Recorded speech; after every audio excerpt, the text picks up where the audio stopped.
जिस तरीके से जदयू में 2-3 रावण पैदा हो गए हैं, खंजर भोगते हैं नीतीश कुमार जी के पीठ में।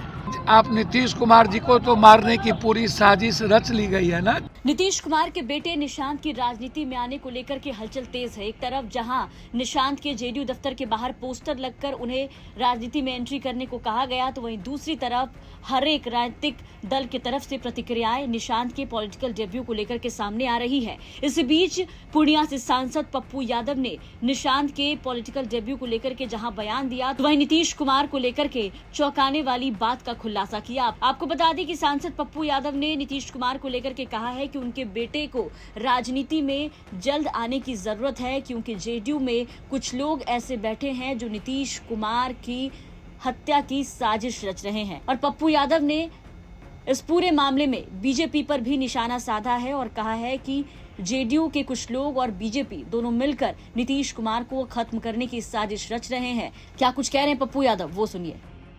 नीतीश कुमार जी के पुत्र को तो आना ही चाहिए। जिस तरीके से जदयू में 2-3 रावण पैदा हो गए हैं, जो बीजेपी के विभीषण बने हुए हैं, विभीषण, और वो खंजर भोगते हैं नीतीश कुमार जी के पीठ में। आज ये सबसे ज्यादा निहायत जरूरी है कि निशांत को आकर के जदयू संभालना चाहिए। नीतीश जी आएंगे, लगता है इंडिया अलायंस में वापस करेंगे क्या, जिस तरह से अटकलें लग रही है? देखिए, आप नीतीश कुमार जी को तो मारने की पूरी साजिश रच ली गई है ना बीजेपी के द्वारा, और बीजेपी के लोग कुछ शिखंडी तो बने हुए हैं, शिखंडी का काम कर रहे हैं जदयू के कुछ लोग, जो पीठ में छुरा भोगते हैं नीतीश कुमार जी को। मुंह में राम, बगल में छुरी, नहीं हो कम तो थोरम थोड़ी। लगातार दिल्ली में बीजेपी के टच में है जदयू के लोग। जब ऐसी परिस्थिति आएगी तो ये बीजेपी जदयू को तोड़ने का भी प्रयास करेगा।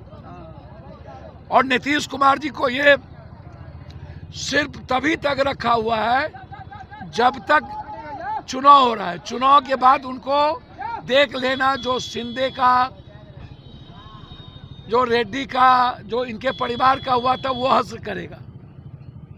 इसीलिए जदयू को किसी कीमत पर बीजेपी पर भरोसा नहीं करना चाहिए। कांग्रेस हमेशा नीतीश कुमार का सम्मान करती। तो सुना आपने पप्पू यादव ने किस तरीके से बड़ा बयान दिया, और बड़ा बयान देते हुए बताया कि जेडीयू के कुछ लोग बीजेपी से मिले हुए हैं और अब जेडीयू और बीजेपी मिलकर नीतीश कुमार को खत्म करने की साजिश रच रही है। और यही वजह है कि नीतीश कुमार की विरासत को संभालने के लिए उनके बेटे निशांत को राजनीति में उतरना चाहिए और जेडीयू की कमान को संभालना चाहिए। पप्पू यादव के इस दावे ने बिहार की राजनीति में भूचाल लाने का काम किया है। पप्पू यादव के इस बयान के बाद से सवाल उठने लगे हैं कि आखिर जेडीयू में वो कौन से लोग हैं जिनको लेकर के पप्पू यादव ने ये बड़ा बयान दिया है। देखना होगा कि पप्पू यादव के इस बयान पर जेडीयू और बीजेपी की तरफ से क्या कुछ प्रतिक्रियाएं सामने आती है। लेकिन इस बीच सबका ध्यान जो है इस वक्त बिहार की राजनीति में नीतीश कुमार के बेटे निशांत पर टिकी हुई है। सब लोग ये जानने की कोशिश कर रहे हैं कि क्या वाकई में नीतीश कुमार अपने बेटे निशांत का पॉलिटिकल डेब्यू करवाने जा रहे हैं। हालांकि इस बात की भी चर्चा हो रही है कि होली के बाद यानी कि मार्च में नीतीश कुमार के बेटे निशांत में राजनीतिक एंट्री कर सकते हैं। लेकिन देखना होगा कि इस बात में कितनी सच्चाई है और ये दावे कितने सच साबित होते हैं। बेगूसराय से सौरभ कुमार की रिपोर्ट, बिहार तक।